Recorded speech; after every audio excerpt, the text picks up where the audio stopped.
Hi everyone, I'm Kelsey Mashad and I help people master effective habits and mindset so that they can lose weight sustainably, prevent and reverse disease, and just become the healthiest version of themselves.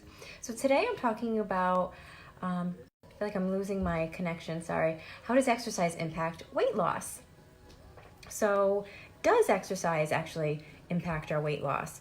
Well, to lose weight, you need to burn more calories than you consume, right? Calories in, calories out. I'm sure we've all heard that saying before. Well, exercise can help you achieve this by burning off some of those extra calories. But some people say that exercise isn't effective for weight loss just on its own. This may be because, there's an increase in hunger in some people, making them eat more and eat more calories than they burn during their workout. So that's why we're like, okay, well, is exercise really beneficial then if you're going to end up eating more?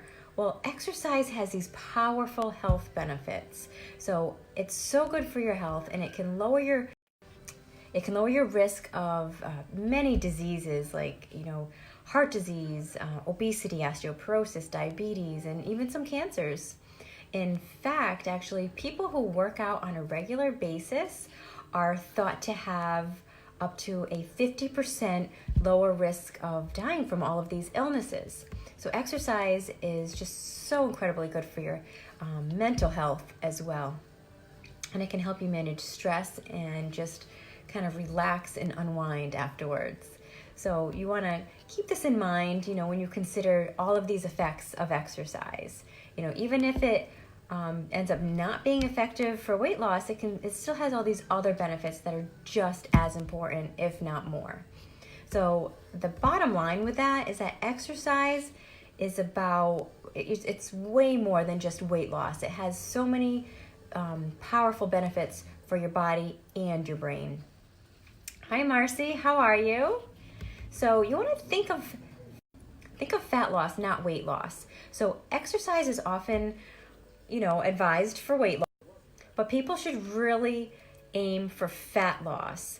And if you simply reduce your calorie intake to lose weight, without exercising, you will probably lose some muscle as well as fat. Not what we want to do here, right?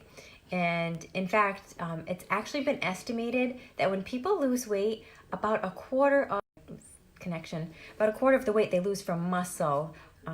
Sorry, my connection's so back and forth right now, but I'm gonna get this message out there anyway. So when you cut back on calories, your body is just forced to find other sources of fuel. And unfortunately, this means burning muscle along with your fat. So including that exercise program alongside with your diet can help reduce the amount of muscle that you lose. So this is also important because muscle body fat percentage from time to time, because that can really tell the whole story. We don't just go by the scale, because when you lose weight, you want to maximize fat loss while minimizing the muscle loss. And it's really possible to lose body fat without losing much weight on the scale. Okay, so you can see the difference when you take measurements and sometimes not see that difference on the scale. So that's why we don't go by just the scale. So then there's cardio too, right? We have to do some exercise with cardio, because cardio helps to burn calories and body fat. So one of the most popular types, for this weight loss is the aerobic exercise. And it's what we call cardio. So some examples, walking, running, swimming, cycling, aerobic exercise. It doesn't have to have like a major effect on your muscle mass, at least not compared to weightlifting. So hi Mary, how are you today? Thanks for coming on.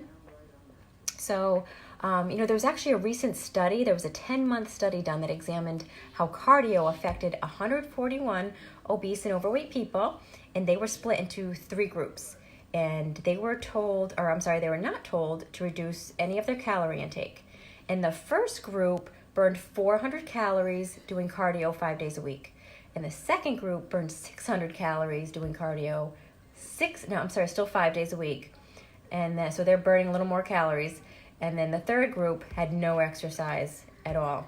And the first group participants actually lost 4.3% of their body weight, while those in the second group lost a little more because they were burning a little more calories. They lost a little more at 5.7%. And the control group, which didn't exercise, actually gained 0.5%.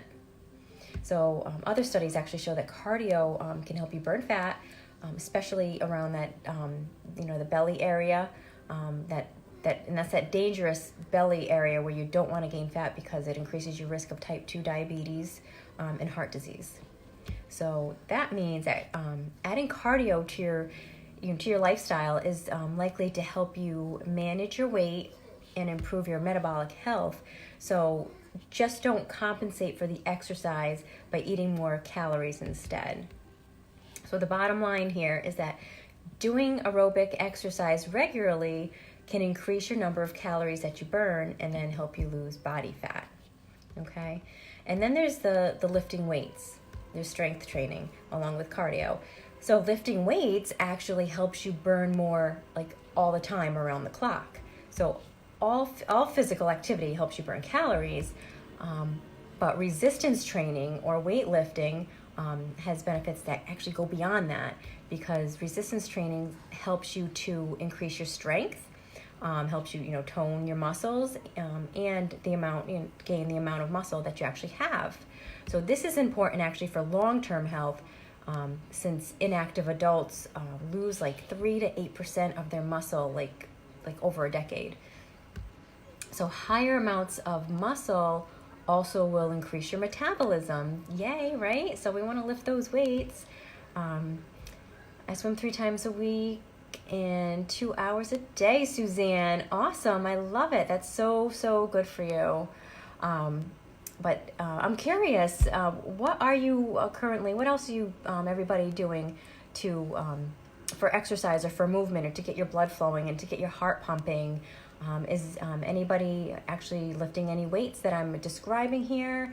Doing cardio, doing a bit of both, or even just some stretching. You can get on the floor and just do some stretching. It's actually a really good form of exercise, or some yoga. It doesn't have to be strenuous. As long as your body's moving, you're getting that blood flowing and your heart pumping, it's so beneficial for you. Congratulations, Suzanne. That is amazing. 106 and 106.5 pounds lost. That is awesome. Yay, Suzanne. I love it. Just walking, Marsha. I love it. I love going for a walk. I hate winter here in New England because I don't get out to walk as much. But as soon as that weather breaks, I love it. I get outside and go out for walks in the park, in my neighborhood, wherever. I love it. And aerobics in the pool. Yes, that is such good. That's actually like resistance training, because that water's working against you. It was my connection again. Sorry. Hopefully it'll stay for me. Okay. I think I'm good. All right. So there was actually another study I want to tell you about where there were 48 overweight women on a very low calorie diet, and they found that those who followed the weightlifting program maintained their muscle mass, their metabolic rate, and their strength, and even though and women who didn't lift weights lost weight too, but they also lost more muscle mass and experienced a drop in their metabolism. Okay, so that happens when we drop our calories too low too. So because of this, doing some form of resistance training is really, really beneficial and crucial. It's a great addition, to an effective, long-term weight loss plan. And it makes it easier to keep the weight off too, which actually can be much harder than just losing it in the first place. So the bottom line here is that lifting weights helps you maintain and build muscle, and it helps prevent your metabolism from actually slowing down when you're losing fat. I hope you heard me there. My connection was... Sorry, my connection's in and out, and I'm trying not to talk when it's going out because I don't want you to miss what I'm saying. Sorry if I'm back and forth. But anyway, I hope that was helpful for you.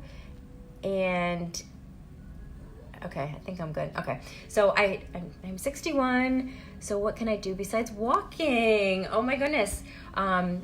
Well, Marcy,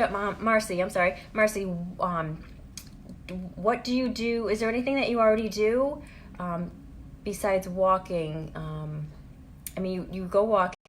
How far do you usually walk for?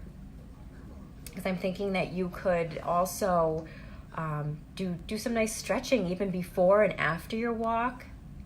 That helps get your blood flowing, and it's really, really good for your muscles to get nice and warmed up no matter what kind of exercise we're about to do. 1 mile, that's great. A mile is awesome. That's still quite a walk. That's still enough to, get your body moving. And how about some yoga?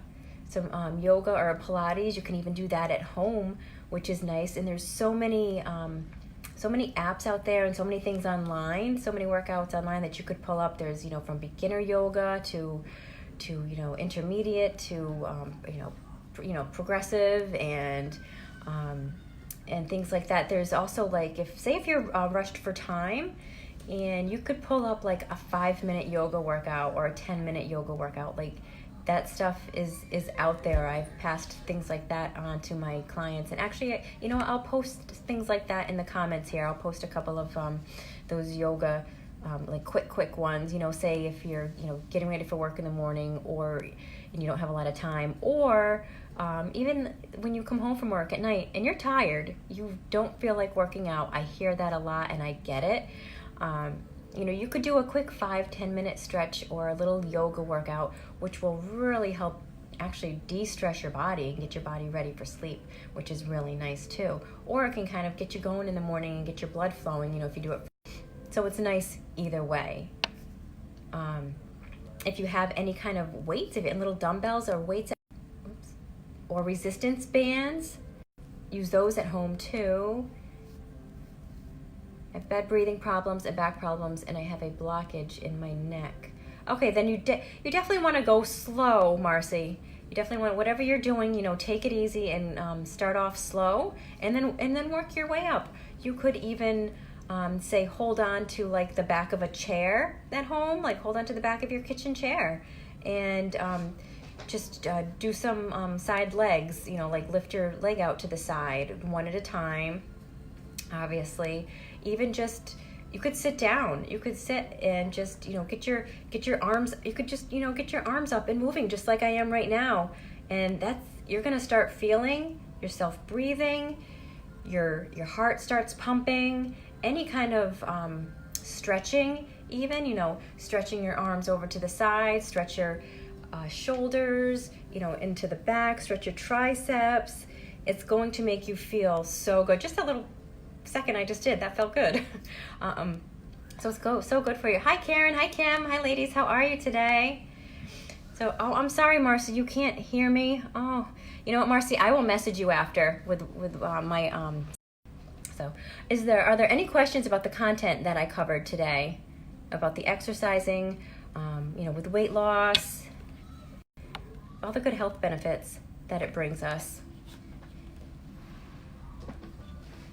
Okay, well, if there's no questions right now, I'm going to hop off, but if anything comes up, be sure to pop it in the comments. And I just want to remind everyone that I have a few spots open this week. I'm doing complimentary consultations, so if you'd like to talk about where you're at, and we can see taking you where you'd like to go, and all the little steps that it takes to get there, and dive a little bit deeper into your health and your goals, and find out what works best for your unique body. We can do that. So feel free to reach out. You can PM me, you can leave it in the comments, whatever works best for you. So I hope everyone has a beautiful day, and I will talk to you all soon. Bye, guys.